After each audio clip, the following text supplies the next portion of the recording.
এই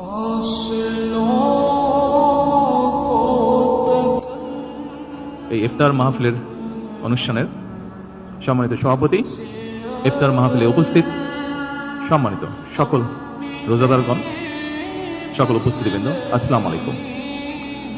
প্রথমে আমি বাংলাদেশ জামাতে ইসলাম এবং তার নেতৃবৃন্দকে আন্তরিকভাবে ধন্যবাদ জানাচ্ছি আজকে আমাকে, আমার সাথে আমার নেতৃবৃন্দকে এবং আমার সাথে আমার সফর সঙ্গীবৃন্দকে এই ইফতার মাহফিলে দাওয়াত দেওয়ার জন্য।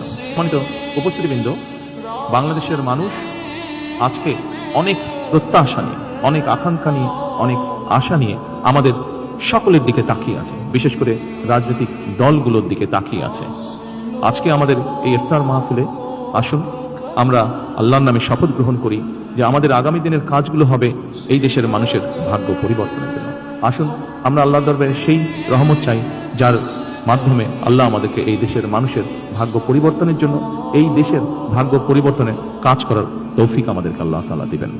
পরিশেষে আমি আবারও বাংলাদেশ জামাতে ইসলাম এবং জামাতে ইসলাম নায়েবে আমির শফিক সাহেব সহ সকল নেতৃবৃন্দকে আন্তরিক ধন্যবাদ জানাচ্ছি আজকে এখানে আমাদেরকে দাওয়াত দেওয়ার জন্য। আসসালামু আলাইকুম।